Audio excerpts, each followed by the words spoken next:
Good afternoon, everybody. Welcome back to FloRc. I'm Kobe, and today we're going to go through part 2 of Intro to 3D. So, everybody, welcome, sit down, relax, maybe grab your simulator, and listen to the soothing sound of my voice, and let's learn some low and slow today, shall we?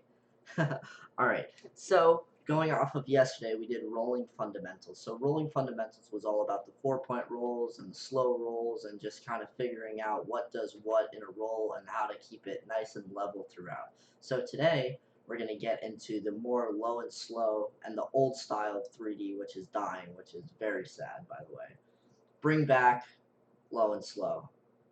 You heard it here first, folks.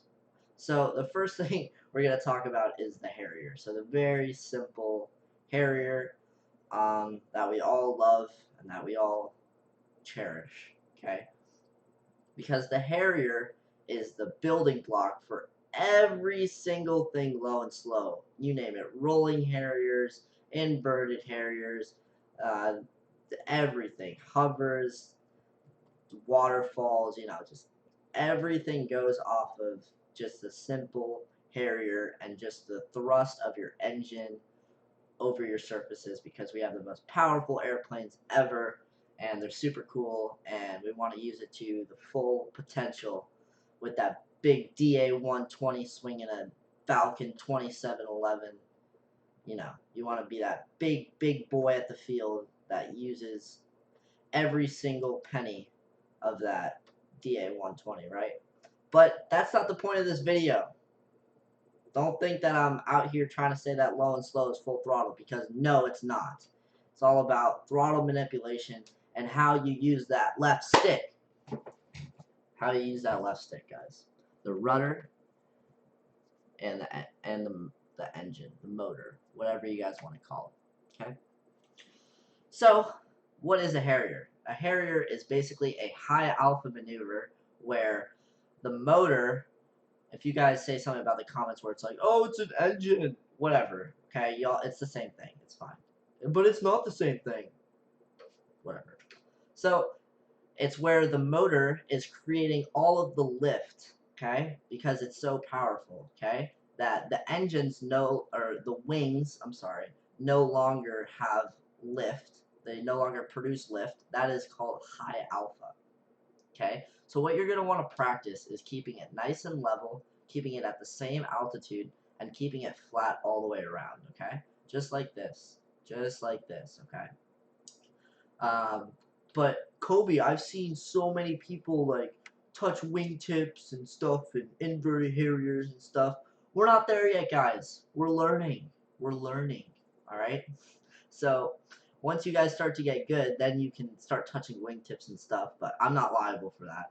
But yeah, try and keep it flat. Try and keep it at a consistent altitude. And then once you're ready, you're going to want to flip it over and go inverted. And inverted is a whole different ball game. The rudder's reversed, everything's reversed, the engine's reversed. I'm kidding, it's not. That was a joke. But everything gets really complicated once you flip it upside down, okay?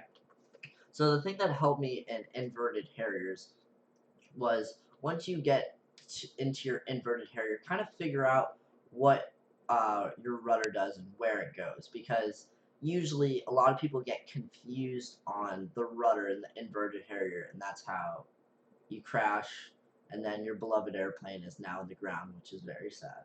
But figure out which rudder control goes where soon.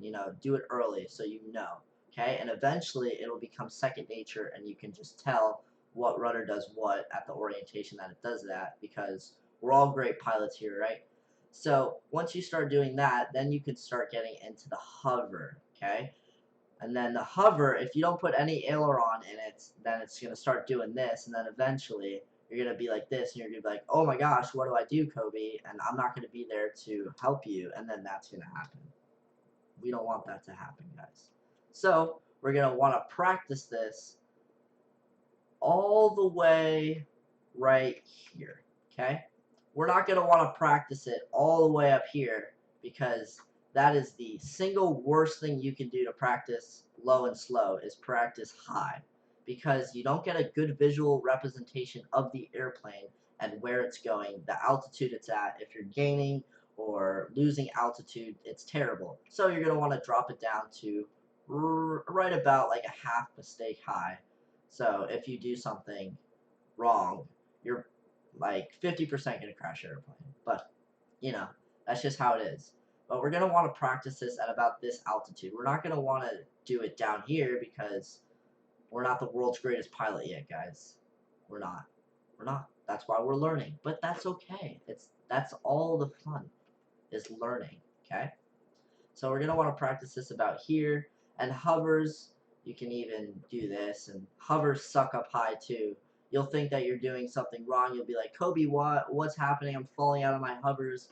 Then I'm going to say, well, what altitude are you doing? And you're going to be like, well, I think my telemetry on my IX-20 was telling me about 750 feet.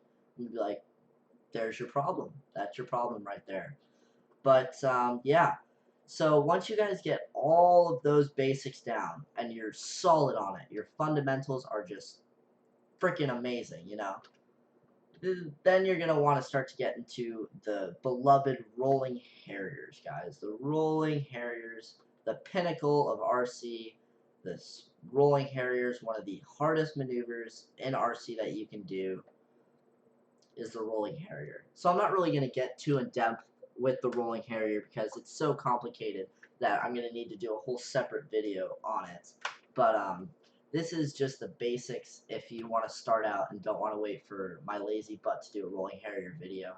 So with rolling Harriers, it's all the same thing as a Harrier except for you're putting in every single input all the time. Okay? Rudder, throttle, elevator, and whichever way you roll, you're going to hold it there, okay? So, the thing about rolling Harriers, the biggest mistake that I see with rolling Harriers is throttle management and then having too big of inputs, okay? And then you're all screwed and stuff. The inputs with rolling Harriers are tiny, very small, just nice and docile. Look how small my inputs are for these rolling Harriers. It's not much, guys. It's really not much, okay? So that's the single biggest mistake that I see. And if I see that they're falling out of it because they don't have enough throttle or this is happening, then it tells me that you guys didn't watch this video and you didn't perfect your Harriers, okay? So do that, watch this a couple times, and please get proficient at the basics. Then everything else will come super easy, I promise you, okay? So thank you guys so much for watching. I know there's a lot of information in this video, but take it step by step. Yeah, so stay tuned for part 3 tomorrow. That's going to be kind of knife edge variations and how we can play around with that, get better at that. And yeah, so please like, share, subscribe, whatever you want to do. You know, if you enjoyed this video, leave a comment below on what you'd like to see. So yeah. Thank you guys for watching and stay tuned for part 3 tomorrow.